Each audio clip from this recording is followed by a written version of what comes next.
The massive research vessel Star Seeker hung motionless in Earth's orbit, its sensors working overtime as the alien crew stared at their screens in disbelief. Lead scientist Dr. White rechecked the readings for the 5th time, his four-fingered hands trembling as he input the commands. "This can't be right," he muttered, his gray skin turning a shade paler. "Run the planetary analysis again." The ship's computer whirred, and the holographic display lit up with fresh data. The numbers remained unchanged. Earth was, by every scientific measure, a Class 13 death world. Dr. White turned to his assistant, Mr. Black, who was equally stunned. "Look at these readings.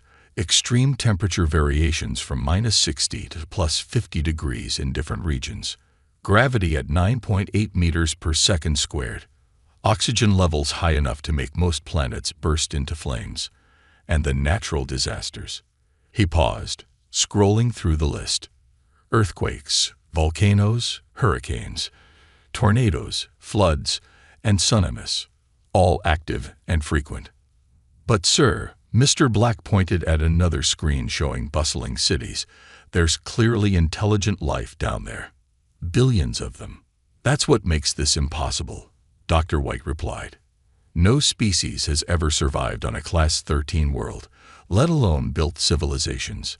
The Council quarantined all such planets centuries ago."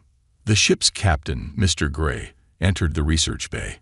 His usually stern face showed rare signs of concern. "Have you confirmed the readings?" "Multiple times, Captain. Earth meets every criterion for Class 13 classification." But Dr. White projected images of human activities onto the main screen. "Look at these natives. They're not just surviving, they're thriving." The images showed humans mountain climbing, deep sea diving, running marathons, and even jumping out of aircraft for fun. The alien crew watched in horror as humans casually went about their lives in conditions that would kill most galactic species instantly. "They live in areas with regular snowfall," Mr. Black noted, his voice filled with wonder. "And in deserts, sometimes in the same region. They swim in oceans full of predators. They even keep deadly predators as pets." Captain Gray studied the data silently. As a veteran of space exploration, he had seen many worlds, but nothing like this. "We need to report this to the Council immediately. This changes everything we know about planetary classification and species development." Dr. White began preparing the report, his fingers flying over the holographic keyboard. "The implications are staggering. These humans have adapted to conditions we thought impossible for any life form. They've turned deadly environmental features into recreational activities. They build homes in disaster zones and rebuild when nature destroys them." The ship's sensors detected a new weather pattern forming below. The crew watched as a massive storm system developed, expecting the human cities to shut down. Instead, they saw people simply opening umbrellas and continuing their daily routines. "Incredible," Captain Gray whispered. "Most species would be requesting emergency evacuation by now."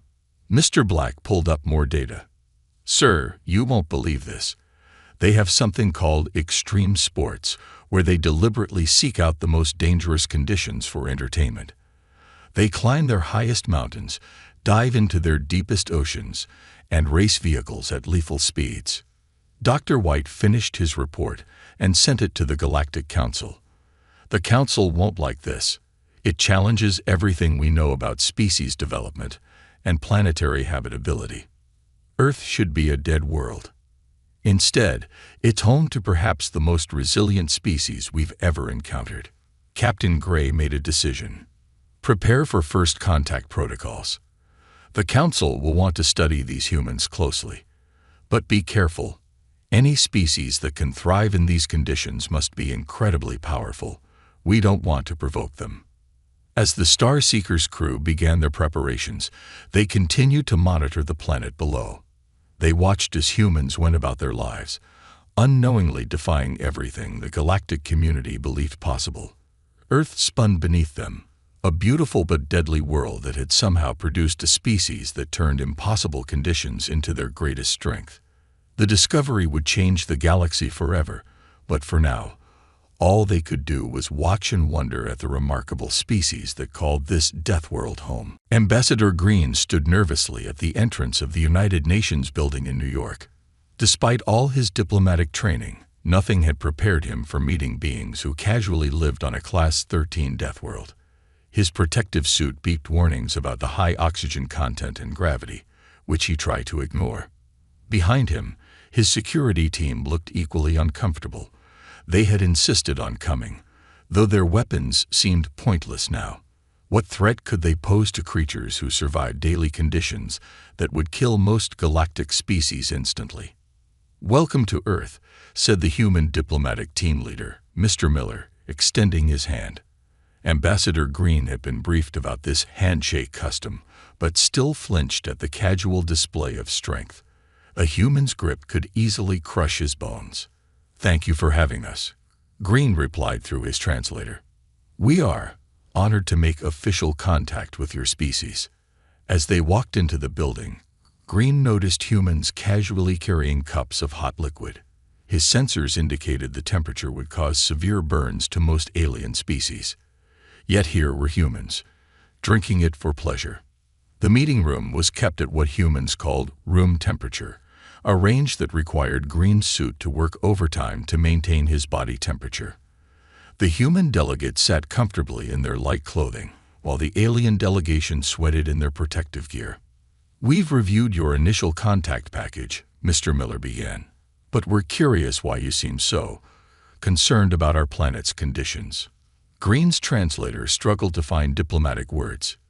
"Your world, what you call Earth, it's what we classify as a Class 13 Deathworld, the highest and most dangerous classification. No other known species has ever survived such conditions." The human delegates exchanged confused looks. "Dangerous?" asked Ms. Johnson, another human diplomat. "Earth is quite pleasant most of the time." "Pleasant?" Green's voice rose in disbelief. "Your world experiences regular natural disasters that would destroy most civilizations. Your gravity alone should make complex life impossible. The oxygen levels in your atmosphere—" He paused, checking his suit's readings again. "They should cause spontaneous combustion." Mr. Miller smiled, a gesture that displayed teeth, another terrifying reminder of humanity's predatory origins. "Those are just normal parts of life here. We've adapted. Would you like to see some of our cities?" The tour that followed left the alien delegation in stunned silence. They watched humans working in construction sites dozens of stories high, with minimal safety equipment. They saw children playing in parks under the deadly UV rays of their sun. A sudden rain shower sent the aliens scrambling for cover, while humans simply pulled out umbrellas, treating the acid-like water as a minor inconvenience. "And this is one of our gyms," Ms. Johnson said, leading them into a building where humans were voluntarily lifting heavy weights and running on machines. "You deliberately make your bodies endure more strain?" Green asked, horrified. "Of course. It's good for our health," she replied cheerfully. "Some people even run marathons. That's 42 kilometers, for fun." Green's translator nearly shorted out trying to process this information. His security team had long since given up maintaining their professional composure and were openly staring at the humans in terror.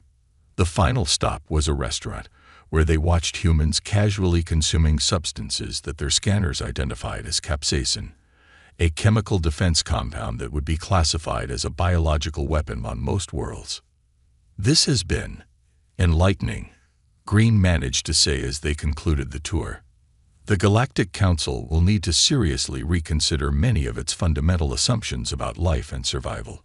As he prepared to return to his ship, Green watched a group of human children playing in a nearby park, climbing structures and falling onto the ground without serious injury.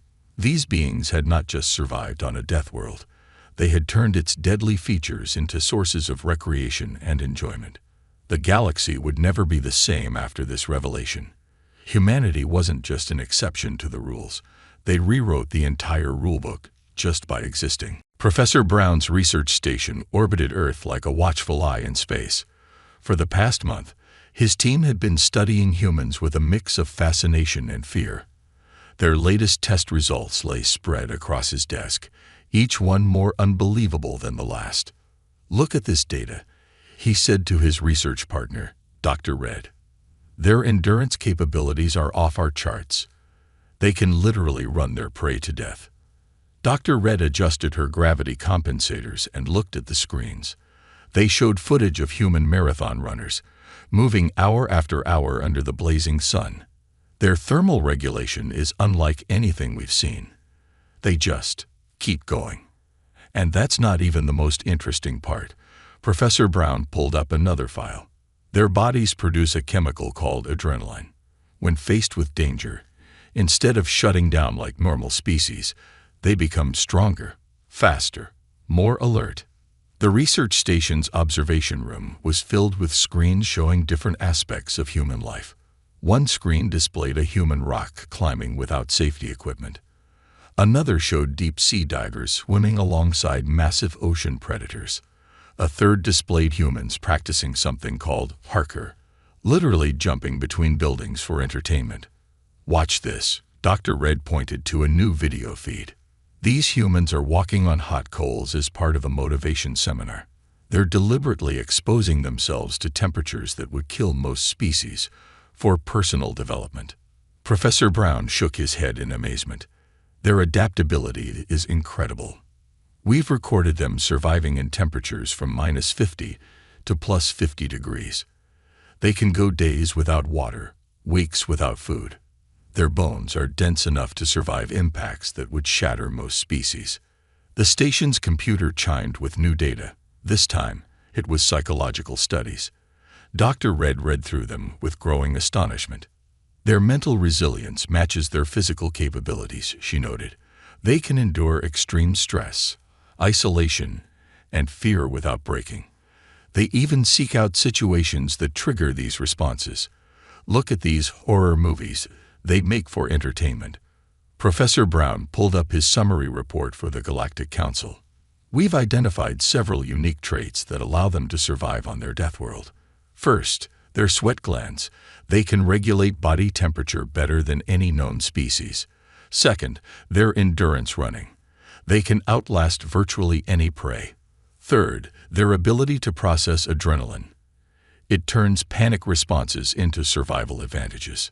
Don't forget their problem-solving abilities," Dr. Red added.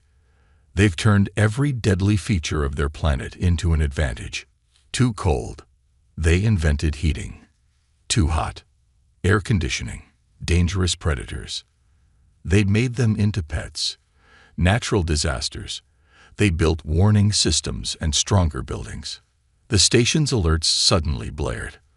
On the screens, they watched as a massive storm system formed over a human city. But instead of mass panic, they saw something extraordinary. Humans were surfing on the giant waves created by the storm. "Incredible," Professor Brown whispered. "They don't just survive disasters, they find ways to enjoy them." Their study had revealed something unprecedented. Humans hadn't just adapted to their Deathworld. They had mastered it. Every challenge their planet threw at them made them stronger, more innovative, more resilient. "We need to update the classification system," Dr. Red said, reviewing their findings. "The current scale doesn't account for species that actively thrive in deadly conditions." Professor Brown nodded, adding final notes to his report. "The Council won't like this, but the evidence is clear. Humans aren't just survivors. They're the apex species of a world that should be uninhabitable. They've turned evolutionary pressure into recreational activities and deadly environments into playgrounds." As they finished their report, the screen showed humans going about their daily lives, casual and comfortable in conditions that would kill most galactic species instantly. Their research had proven what many had suspected. Humanity's greatest strength wasn't just surviving on a Deathworld. It was making that Deathworld their home. The emergency alarms blared through the Galactic Council's central chambers. Red lights flashed as reports flooded in from the colony world of New Haven. A Class 15 predator, one of the deadliest creatures known to exist, had escaped from its containment facility. Council Leader Blue stood before the emergency session, his face grim. The situation is critical. The creature has already destroyed 3 cities. Our best military forces have failed to stop it. The death toll, he paused, his voice shaking, is in the thousands. The holographic displays showed scenes of destruction.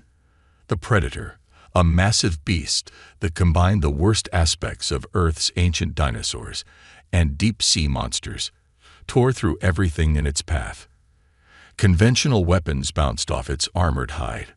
"Our strongest weapons are useless," Commander Stone reported. "Our fastest ships can't outmaneuver it. We've lost 6 elite squadrons already." In the midst of the panic, Professor Brown from the Earth Research Station raised his hand. "There might be one solution," he said quietly, "but you're not going to like it." All eyes turned to him as he pulled up data from his human studies. "We need to ask the humans for help. They're the only species who might stand a chance." The chamber erupted in shocked whispers. Council Leader Blue raised his hands for silence. "The humans, from the Class 13 Deathworld. They're barely a space-faring civilization." "Exactly," Professor Brown replied. "They evolved on a world nearly as dangerous as this creature. They've developed hunting and combat techniques we've never even considered. And most importantly, they don't shut down in the face of overwhelming odds. They get stronger." The council chamber fell silent as they considered this. On the screens, the creature continued its rampage, now approaching New Haven's largest population center. "We have no choice," Commander Stone admitted. "Our conventional forces are useless. We need unconventional solutions." The call went out to Earth. The human response was immediate and unexpected. Instead of fear or hesitation, they showed excitement. Within hours, a team of human specialists was assembled. Military veterans, big game hunters, and survival experts. The human team arrived on New Haven as the creature approached the capital city. Their equipment seemed primitive by galactic standards. Simple projectile weapons, basic armor, and handheld tools. The council observers watched in horror as the humans studied the beast's patterns with what seemed like casual interest. "You don't understand," Council Leader Blue tried to explain. "This is a Class 15 predator. Nothing survives an encounter with it." The human team leader, Captain West, just smiled. "With all due respect, sir, we've got things on Earth that make this look tame. Now, does anyone have some high explosives we can borrow?" The council was shocked by their confidence, but with no alternatives, they gave the humans whatever they requested. The human team set up their operation with surprising speed, using tactics that seemed suicidal to alien observers. "Are they really going to try to outmaneuver it on foot?" Dr. Red asked in disbelief. "That's impossible." But as they watched, the impossible became reality. The humans used their environment in ways no one had considered. They set traps, used coordinated attacks, and demonstrated an ability to think and adapt faster than the creature could react. "Fascinating," Professor Brown muttered, taking notes. "They're not just fighting it. They're hunting it. Like their ancestors hunted on Earth." The battle raged for hours. The humans took risks that made the council observers cringe, but their strategy was working. They weren't just surviving, they were winning. As the sun set on New Haven, the Class 15 predator lay defeated, brought down not by advanced technology or overwhelming force, but by the determination and adaptability of beings who had evolved on a world almost as deadly as the creature itself. The council watched in stunned silence as the human team began packing up their equipment, treating their victory as if it were just another day's work. They had just accomplished what the galaxy's most advanced military forces couldn't, and they were acting like it was routine. The captured Class 15 Predator incident had changed everything. Now, a month later, The Galactic Council's main training facility buzzed with activity as Captain West and his human team prepared to demonstrate their methods to an elite group of alien military forces. Today's lesson is about adaptation and improvisation, Captain West announced to the nervous alien observers. His team had set up what they called an obstacle course, a series of challenges that would have been lethal on most worlds. The alien commanders watched through protective shields as the human team demonstrated their techniques. West moved with casual confidence through terrain that the aliens' safety systems classified as unsurvivable. The key isn't about having the best technology, West explained, climbing a sheer wall with minimal equipment.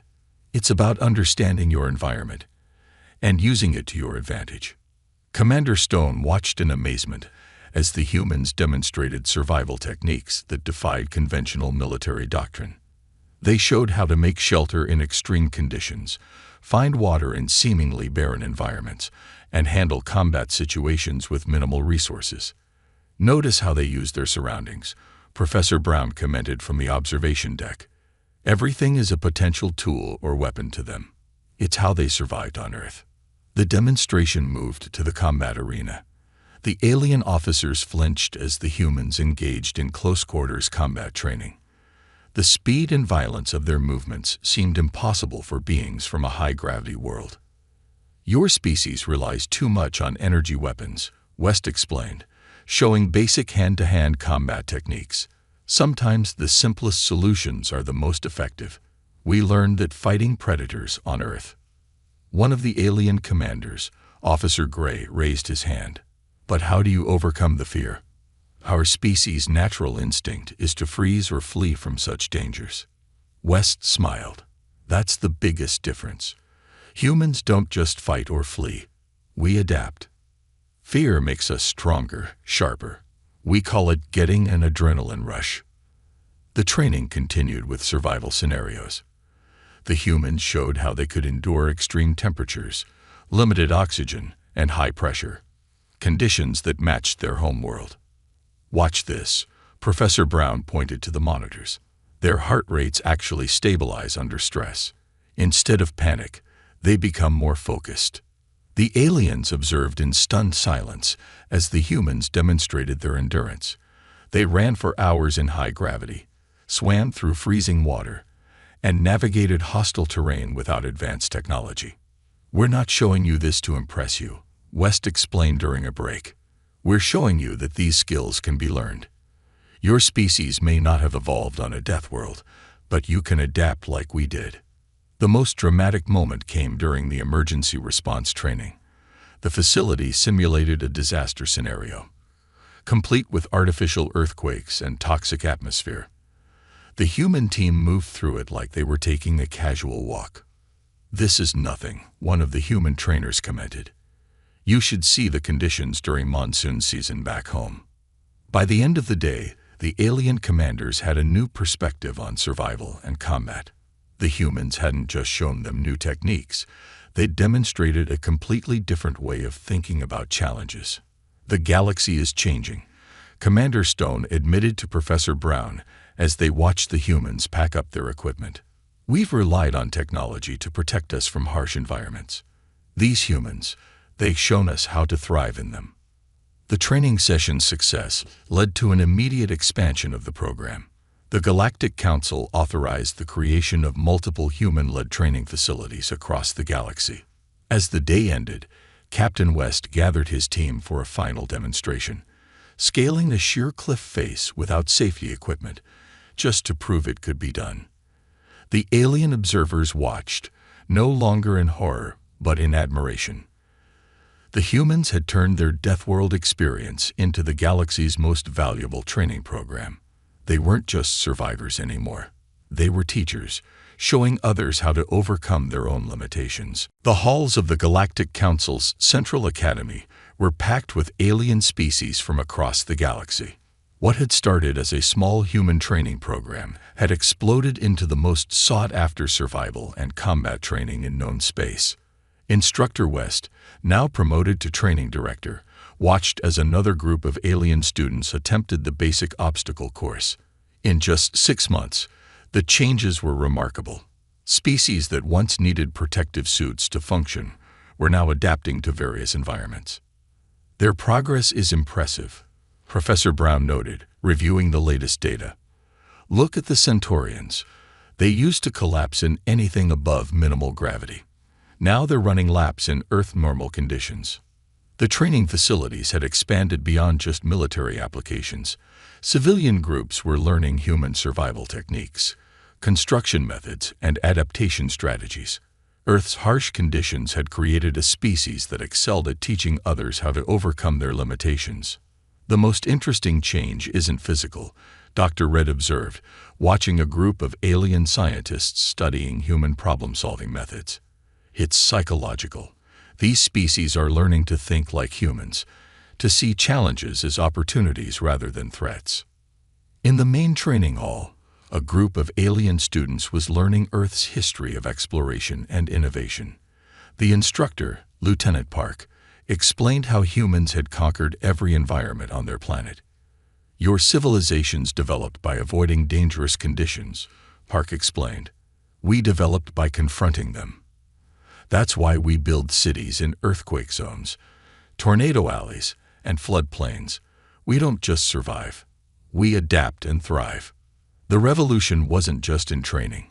Alien societies began incorporating human design principles into their architecture and technology. Buildings became stronger, vehicles more versatile, and survival equipment more practical.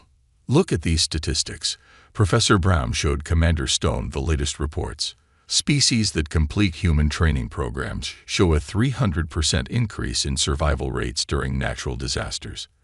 Their problem-solving capabilities have doubled. The Galactic Council had to create a new classification system. The old one, based on avoiding dangerous conditions, no longer fit a galaxy learning to adapt to them. Humans became the baseline for resilience and adaptability. In the medical wing, alien doctors study human healing techniques. The human body's ability to repair itself and adapt to injuries had revolutionized galactic medicine. It's not just about physical toughness, the human medical instructor explained. It's about the will to survive. Humans don't give up. We find ways to keep going. The training center's success led to unexpected developments. Alien species began requesting human guidance for colonization projects. Worlds previously considered too dangerous for settlement were being reevaluated. They're starting to understand, West said, watching an alien construction team practice building storm-resistant structures. Every obstacle can be overcome with the right mindset and techniques. The revolution spread to education systems across the galaxy. Young aliens learned about Earth's history, studying how humans had turned their planet's deadly features into advantages. Stories of human explorers, inventors, and survivors became popular teaching materials. We're seeing a complete shift in galactic culture, Professor Brown reported to the Council. Species that once feared challenge now embrace it. They're exploring, adapting, and growing in ways we never expected. In the combat training area, alien soldiers learned human martial arts. Fighting styles developed over centuries of surviving on a Deathworld. The emphasis wasn't just on winning fights, but on enduring and adapting to any situation. As the day ended, Wes stood in the observation dome, watching students from 100 worlds training together. Some were learning Earth sports, others practicing survival skills, all of them growing stronger and more capable. We didn't just teach them to survive, he said to Professor Brown. We taught them to live without limits. The galaxy had changed. Species that once relied on technology to protect them from harsh conditions were learning to face challenges head-on. The human revolution wasn't just about survival training. It was about teaching the galaxy a new way to look at the universe. And it had all started because humans had turned their deadly homeworld into their greatest teacher. 10 years after first contact, Earth had transformed from a classified death world into the galaxy's premier training ground. The Galactic Council's headquarters bustled with activity as they prepared to announce the new planetary classification system. Council Leader Blue stood before the assembled representatives of 1,000 worlds. Behind him, a holographic display showed Earth in all its deadly beauty, storms raging across continents, volcanoes erupting, and humans going about their daily lives amidst it all. Today, we officially reclassify Earth as a crucible world, he announced, a planet that forges strength rather than destroys life. The term Deathworld no longer applies to a planet that has produced the galaxy's most resilient teachers. The changes were visible everywhere. Alien ships now regularly visited Earth, their crews trained to handle its conditions. Human survival instructors had become the most sought-after experts in the galaxy, teaching everything from disaster response to exploration techniques. Look at these numbers, Professor Brown presented to the Council. In the past decade, survival rates for deep space missions have increased by 500%. Colonial success rates have doubled. Emergency response effectiveness has tripled. The human impact went beyond survival training. Their approach to challenges had revolutionized galactic exploration. Worlds once considered too dangerous for settlement were now thriving colonies, built using Earth-inspired techniques. Humans haven't just taught us how to survive. Commander Stone addressed a graduation ceremony of alien cadets. They've taught us how to push beyond our limits, to see opportunity where we once saw only danger. Earth itself had changed. The planet now hosted the galaxy's largest survival academy. Alien students trained alongside humans, learning to endure conditions that would have killed their ancestors. The sight of various species jogging through rainstorms or practicing mountain climbing had become common. The most remarkable change isn't in the physical training, Dr. Red noted in her latest research paper. It's in the mindset. Species that once fled from danger now face it with determination. They've learned the human way: adapt, overcome, and thrive. Emergency response teams across the galaxy now included human advisors. When natural disasters struck, human-led teams were the first to respond. Their methods, once considered reckless, were now standard procedure for handling extreme situations. In the council chambers, a new proposal was being discussed. We want to establish crucible training centers on other challenging worlds. West, now Chief of Galactic Emergency Response, explained, Earth has shown us that harsh conditions create the best training environments. The galaxy had entered a new age of exploration and resilience. Ships ventured into previously forbidden regions of space. Colonies flourished on worlds once deemed uninhabitable. And at the center of it all was Earth, the planet that had turned adversity into strength. Our greatest achievement, Council Leader Blue reflected, wasn't in surviving our death world. It was in teaching others that they could be stronger than they ever imagined. The final ceremony of the day saw thousands of graduates from the Earth Training Academy receiving their certifications. Among them were species that had once needed environmental suits just to survive Earth's gravity. Now they stood proudly in Earth's natural conditions, transformed by their training. As the sun set over the academy, Professor Brown updated the final entry in his decade-long research project. Earth's reclassification marks more than a change in terminology, he wrote. It represents a fundamental shift in how the galaxy views challenges. What we once feared, we now embrace. What we once avoided, we now seek out. And it all began because one species refused to be limited by their deadly world. The new era had begun. Earth was no longer an exception to the rules. It had rewritten them. And as night fell over the planet, lights from 1,000 alien ships twinkled in the sky, each carrying beings who had learned that the greatest challenges often led to the greatest achievements. The Deathworld had become life's greatest teacher, and the galaxy would never be the same.